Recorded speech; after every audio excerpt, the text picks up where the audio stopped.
Hello, my name is Fox and you're watching Den of Fools. Let's jump right in. With 10th edition upon us, me and Phyllis thought we would put together our thoughts on 10th edition. As I'm sure you are aware, the full rules for 10th are available, so me and Phyllis decided to have a game. We played the mission from the core rules, my Necrons versus of course Phyllis's favourite blue boys, the Ultramarines.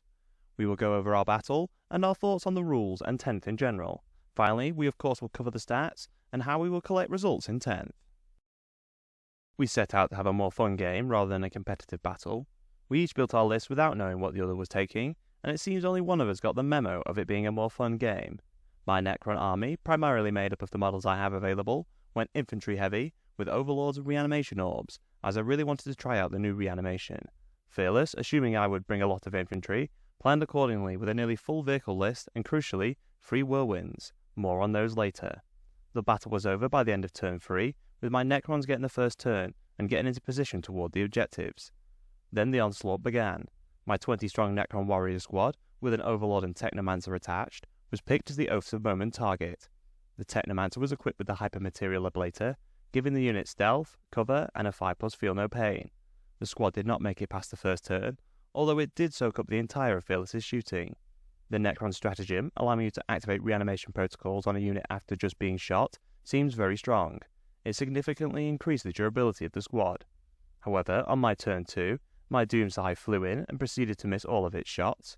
The Nightbringer got a double one on his advance, and I did 0 damage in that shooting phase. With my most durable unit gone, the Ultramarines started to pick off key units, with Fearless making the most efficient Oath of Moment target each turn, making sure my units didn't survive to reanimate. I really hope he leaves his Guilliman unbuilt for the time being. I wouldn't want to face 2 Oath targets at a turn. He did give me the satisfaction of killing his Terminators with my Scorpate Destroyers. However, they were oathed and destroyed in his turn 3, leaving just the Nightbringer with 4 wounds, and some now detached characters running about the board. Overall, it was a fun game, although it would have been a lot more fun if I had brought some more anti-tank weapons. It will be good to play another game once we get our hands on the Leviathan mission deck, and are able to play the full match play missions. After playing a game, I must say 10 feels much more streamlined than 9. With only a few stratagems and enhancements to learn, and the universal special rules in play, I really think the mental load for players is reduced. Having said that, the special rules do take a bit of learning. There is now a fair bit of complexity with the datasheets in my opinion. They are simpler overall, but each sheet having its own special rule means there is a lot to learn, and the interactions between certain datasheet abilities look very strong. On the right units, the ability to stack multiple datasheet abilities together could have some unforeseen combos which are OP. Indirect Fire in its 10th edition iteration seems much better. The Whirlwind in particular seems a very well costed unit at 125 points with a free Hunter-Killer missile. That combined with the new blast rules, giving him 4 extra shots against my big warrior squads and Oath of Moment, meant they really didn't stand a chance, even with my durability buffs. Devastating Wounds also seemed very strong, even though neither of us went particularly heavy on them. You could really tell the difference when the Onslaught Gatling cannons on the Redemptors opened fire. They seem to do far better than nearly every other weapon against the warriors, as those mortals cut through their defences, especially with the rerolls from Oath.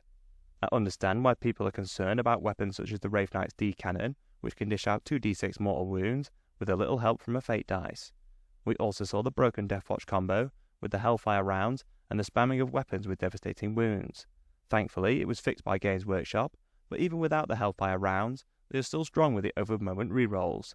I think Devastating Wounds will be the must-have weapon ability, with the more you can dish out, the better. I think I need to invest in some Doomsday arcs. One of the biggest pushes this edition was the reduced lethality, with increased toughness and reduced AP.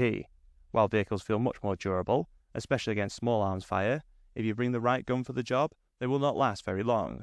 With a lot of big anti-tank weapons, having Devastating Wounds, not only will they cut through vehicles, they are also rather potent against infantry when they get those 6s to wound. When combined with the very flexible army construction rules, I can definitely see competitive players simply spamming the best stuff, such as Indirect Fire and Devastating Wound abilities. Especially considering you no longer have to pay points for war gear, there is simply no reason not to take the best weapons and that free Hunter-Killer missile if you can. It will not be long before we have the actual data, but I really struggle to see how 10th will be balanced when it starts. Of course, it will take some time for players to work out the very best list, but I have a suspicion we will see Aldari do rather well at the start of 10th. Let us know in the comments what your thoughts on 10th are.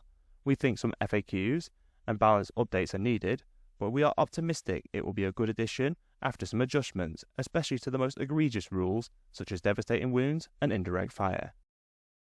We will have to wait and see what the data looks like, but from the initial impressions, it will look quite similar to 9th edition. There are technically no sub-factions, so we won't be able to collect that data as we have been doing. Of course, players may declare sub-factions anyway, and if they do, we will collect the information. Space Marines are of course a special case, as their chapters are unique sub-factions, as you must have a certain chapter keyword to take certain named characters. There are the more divergent chapters as well, which are pretty much their own faction, although they can use the Gladius Strike Force detachment. Speaking of detachments, we will collect this information if available. However, we may be unable to collect it without going through every list. Unfortunately, we do not have the time to do this. However, at the start at least, there is only one detachment until the codexes start to roll out. We are hoping to resume our Tournament Spotlight series in 10th, so we can talk about some strong lists which are winning at big 10th edition tournaments. We're excited to see the stats for the first round of 10th edition tournaments. Stay tuned for our next stat show with the first tournaments of the Leviathan season. If you enjoyed our content, please subscribe, check out one of the videos on screen and consider using our affiliate links in the description. Thank you for watching.